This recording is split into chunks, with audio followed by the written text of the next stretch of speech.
Então, e aí eu queria começar a conversar um pouquinho com vocês. A partir do que vocês trouxeram, a gente viu que nesse vídeo do caleidoscópio não saiu nada tão estranho, tão diferente do que a gente mesmo conversou dos grupos, né?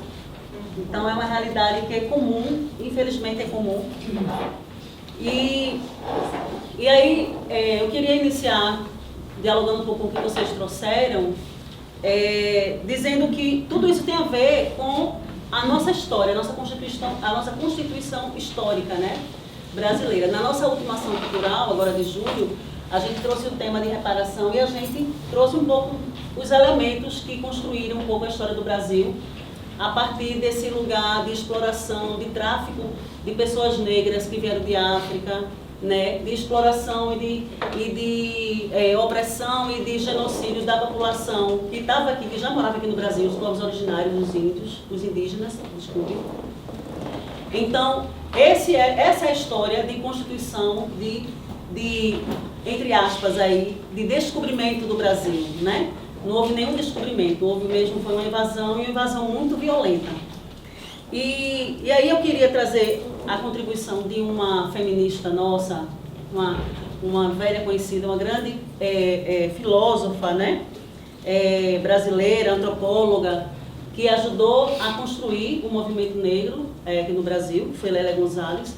E ela traz uma chave muito interessante, da qual a gente, aqui no SOS Corpo, né? E o movimento negro de uma forma geral, o movimento feminista negro em especial, adotou e usa, e é muito útil, né, para a gente pensar as chaves que faz com que a gente veja e olhe para os territórios e veja que esse território tem uma cor, veja que esse território não é qualquer pessoa negra que passa por um nível de sofrimento e de impacto na sua vida tão grande quanto das mulheres negras, das mulheres indígenas. Então, Lélia, ela traz essa chave que é trazer o patriarcado, trazer a questão de classe e o sexismo, né, e o racismo, desculpe, como uma chave importante para a gente entender que mesmo dentro das diversas mulheres que existem no Brasil, existem algumas delas que a experiência das desigualdades é muito mais profunda, né? E são elas as mulheres negras e as nossas companheiras indígenas. E aí ela vem conversando e trouxe essa contribuição para o feminismo para dizer para a gente que é preciso que a gente olhe para essas desigualdades a partir dessas lentes, né? Dessa lente interseccional. Se a gente não conseguir fazer essa leitura, essa análise, a gente não vai conseguir, de fato, chegar a alguns achados que são importantes da gente virar essa chave das desigualdades, da opressão e da exploração, que é capitalista e que é racista aqui no Brasil. E aí, nesse sentido, a gente vem construindo aqui no SOS Corpo esse lugar do feminismo antirracista, né? Entendendo o que uma outra autora que também contribuiu bastante, que muita gente acha, inclusive, que essa frase foi de Angela Davis, mas não foi, que ela disse assim, que em uma sociedade racista não basta não ser racista, sejamos antirracistas, né? Então, não basta você só se dizer e se anunciar e até assumir alguma postura pessoal de não ser racista. A gente precisa operar contra esse sistema, essa estrutura racista que existe no Brasil. O que é a frase? É de Jeane D'Angelo, professora universitária norte-americana. Então, o nome dela é Robin Jeane D'Angelo, tá? Então, nesse sentido, a gente vem, né, organizando e pensando um movimento feminista, né, e a partir desse olhar que é antirracista, que não basta a gente só ser racista ou não ser racista, mas precisa ser antirracista para entender essas amarras, né, essas ciladas, vamos dizer assim, que são da estrutura desse lugar que se forma o Brasil. E aí, para a gente entender o racismo ambiental que a gente conversou nos grupos e que saiu aqui, algumas companheiras falaram, a gente precisa entender um pouco a partir desse lugar, né?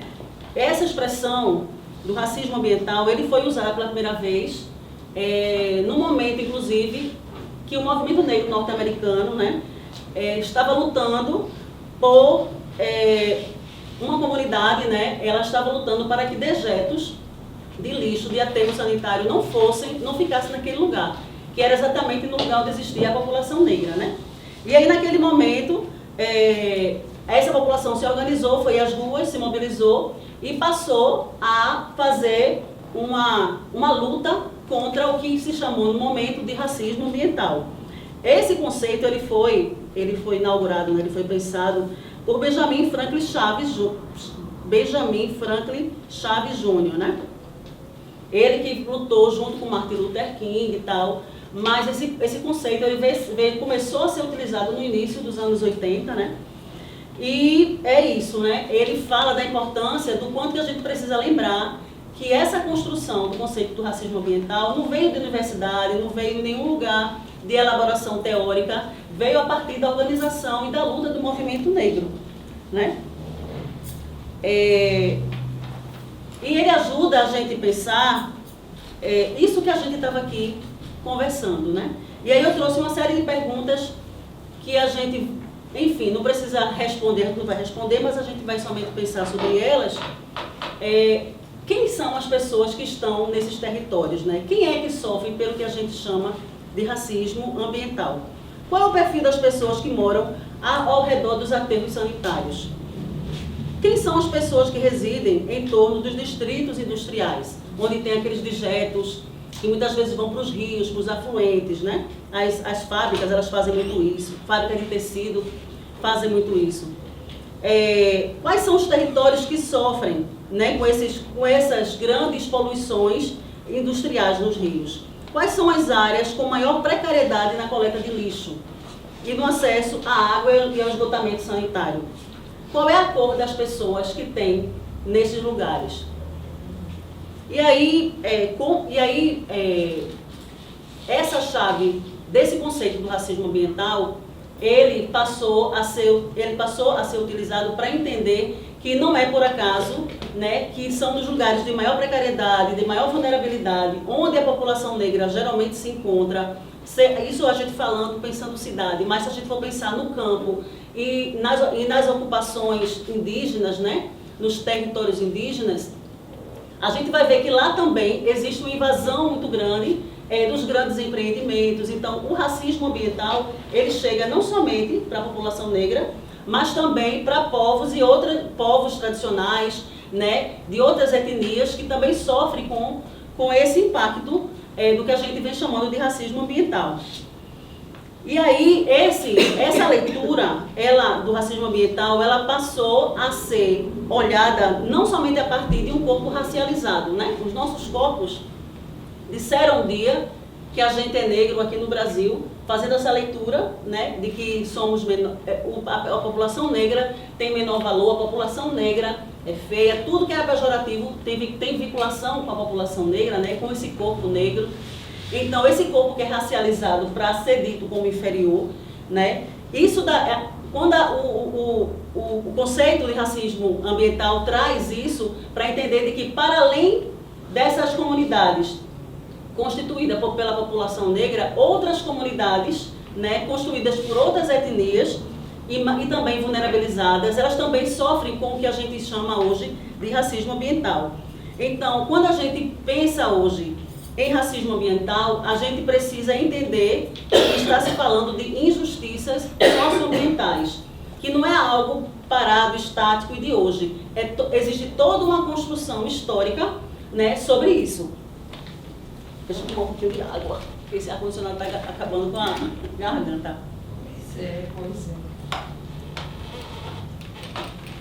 E aí, esse conceito também, quando a gente pensa o Nordeste, quando a gente pensa o Norte, quando a gente pensa a realidade do Brasil, a gente vem enfrentando hoje, aqui a gente tem no litoral do sul, né, daqui de Pernambuco, lá em Maracaípe, um conflito muito grande das mulheres pescadoras que vem lutando para conseguir pescar, para continuar com o seu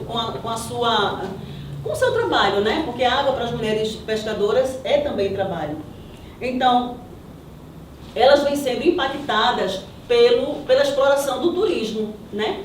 um turismo que é predatório, que não liga para, não está nem aí para a preservação do meio ambiente, não está nem aí para a cultura local, né, que se desenvolveu ali, que muitas vezes toma conta, né, desses biomas. E aí, esse turismo, ele chega e devasta tudo, né, em nome de um capitalismo, em nome de empreendimentos e resorts, de hotéis super luxuosos, né, e faz com que esses pescadores, essas pessoas que cuidam desse lugar, que a relação dos pescadores, dos indígenas com a terra, com a água, é uma relação diferente da relação, muitas vezes, com a gente que tem essa cultura do urbano, né? Eles têm uma outra lógica, uma outra preservação, um outro lugar, um lugar do sagrado dessa terra e dessa água. Então, nada disso é respeitado. E esse capitalismo, que é altamente selvagem, predatório, chega fazendo esse tipo de exploração. E as pescadoras artesanais, inclusive, vêm se organizando, acho que uma delas falou ali, acho não, Leninha falou ali, falando exatamente disso, né? Dessa experiência, do quanto que as pescadoras estão sofrendo, né? Com essa coisa do racismo ambiental. E existe um impacto muito grande, e aí é isso que eu queria terminar falando, quando a gente fala de racismo ambiental para a vida das mulheres, né? Então, existem adoecimentos que as mulheres passam. As pescadoras, por exemplo, elas têm adoecido porque os rios estão poluídos, e aí elas entram nesses mangues, entram nesses rios com água por aqui, né? Para, como elas mesmas falam, né? Para catar siri, para pegar caranguejo, pegar sururu, e elas adoecem, né? Doenças de ordem ginecológica que somente as mulheres têm. E só as pescadoras passam, por conta da forma, né? Que elas pescam. Então, essa é uma questão muito própria das pescadoras, das mulheres pescadoras, né? Esses grandes empreendimentos também, quando chegam, e aí no Ceará está acontecendo muito isso, que chegam aqui em Suape, não precisa ir para muito longe. Aconteceu quando chegou, né? O Porto de Suape chegou, mas isso ainda acontece, que é a exploração sexual de crianças e adolescentes, né? E aí as mulheres muitas vezes acabam se envolvendo, e assim, os homens chegam também com uma violência muito grande. As mulheres, quanto mais longe esses empreendimentos são, mais difícil é das mulheres se protegerem. Então somos nós que passamos por esse tipo de situação, né? De violência, não é outro corpo que passa, sim as mulheres. E aí enfrentando mesmo muitas doenças, inclusive HIV, essa questão as meninas, 12, 13 anos, sendo engravidadas, né, e passando por um processo de violência muito profundo, não tendo direito, inclusive, ao acesso ao aborto seguro, né, por conta da violência. Então, todo esse imbróglio de violências e de acontecimentos na vida das mulheres, com a vida desses grandes empreendimentos, por conta dessa questão do racismo ambiental, isso é um impacto muito grande nas nossas vidas, né? E aí, esse conceito, né, do racismo ambiental, quando a gente pensa, e aí com contribuição, né, de Lélia, como eu falei no início, pensar a mulher negra nesse lugar, mas também a mulher indígena nesse lugar de maior vulnerabilidade, que sofre maior opressão e exploração, faz com que ajuda a gente a entender, né, e fazer uma crítica a esse modelo de desenvolvimento que é predatório das pessoas e da natureza, né? E que não traz a vida como central. Então, ajuda a gente a entender isso. Ajuda a gente a entender também que as mulheres, em especial as mulheres negras, né, elas são mais afetadas com a pobreza por conta de toda a história da constituição das cidades, né? E das comunidades, por conta de todo o afastamento, de empurrarem a população negra para as periferias, para os morros, um pouco a história que a gente já sabe, né? E aí tem uma organização, a organização Trata Mais Brasil, ela traz, ela traz um dado que é bem interessante em relação ao acesso à água, né? Ela diz que em Pernambuco, ela diz que o acesso à distribuição geral de água é um pouco mais de 83%, porém, quem recebe água tratada em casa são 27% das casas que recebem essa água tratada regularmente, né? De forma regular. Então, mesmo havendo as condições e estruturas da distribuição da água, a água só chega na casa de 27% dessas mulheres, dessas pessoas. E aí são elas, né, são as mulheres negras que são as mais impactadas, sim, porque muitas vezes a estrutura da própria casa, como o Messia falou, né, a casa que é onde começa tudo, onde começa essa lógica da gente pensar o território, a casa muitas vezes não tem banheiro, o banheiro é coletivo, a lavanderia não é dentro de casa, é fora, o tanque onde se lava roupa. E aí todo o trabalho físico, né, toda essa coisa que Miriam trouxe muito bem, né, de você ficar se organizando de acordo com o horário da água para chegar em casa, tudo isso tem um impacto na vida das mulheres. E como a gente sabe que a periferia tem uma cor, né? Os morros têm uma cor, então as mais impactadas são sim as mulheres negras, né? Com adoecimento, né? Um adoecimento mental, um adoecimento físico, nutricional inclusive. E aí, uma coisa que vocês trouxeram, esses apanhados, essas reflexões que eu trouxe, mas que vocês trouxeram também, e que a gente vem vendo muito isso, nos movimentos, né? Nos nossos movimentos que a gente vem construindo. O quanto que as nossas companheiras, nós e nossas companheiras, vem tendo dificuldade de chegar, muitas vezes, numa ação política que a gente organize, né? De poder ter o tempo de qualidade para poder investir nessa organização política dela, né? Então, esse tempo para as mulheres, para além desse tempo para a organização política, mas o tempo para pensar a própria vida, de cuidar de si, esse tempo inexiste. Esse tempo não existe mesmo, né? E aí eu queria terminar, que você já botou a plaquinha aqui, né? Falando essa questão do quanto que o direito à água é um direito humano essencial à reprodução da vida, não somente para o nosso trabalho reprodutivo, esse de casa, mas é esse trabalho, como é esse trabalho reprodutivo de casa, que organiza a nossa vida pública, o trabalho produtivo, que geralmente é feito fora de casa, né? Alguns até são dentro de casa, mas geralmente é feito fora de casa. Essa água é central. A água é um elemento central para a nossa vida, né? E ela deve ser garantida pelo Estado, como uma política pública, né? Que garanta, inclusive, que garanta a saúde sanitária, né? A saúde sanitária enfim, do coletivo, das pessoas, das comunidades, das cidades. A gente passou por uma pandemia, que foi a Covid, né, 19, e a gente viu o quanto que quem já tinha uma vida muito vulnerável, né? Melhor dizendo, quem já vivia em condições muito mais de vulnerabilidade, essas pessoas sofreram muito mais, com a angústia de não ter água, com a angústia, né, de não poder fazer a higienização das coisas, né, enfrentando a pandemia de uma forma muito desigual do que outras pessoas que tinham água, como a gente já falou aqui, né, de forma muito mais tranquila. Não somente a pandemia, mas também as epidemias, como se a gente for lembrar lá atrás, o Zika, né, a epidemia do Zika e da chikungunya. Onde foi que aconteceram? Quais foram as mulheres que pariram crianças com microcefalia? Toda vez eu esqueço esse nome.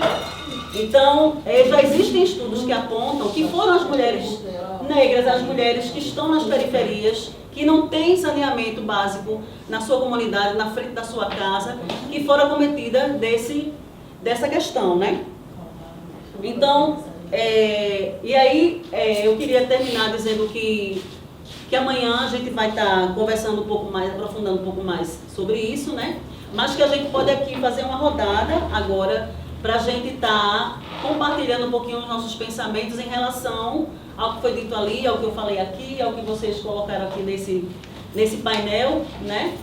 Para a gente ir trocando e aprofundando um pouquinho mais as nossas ideias, tá?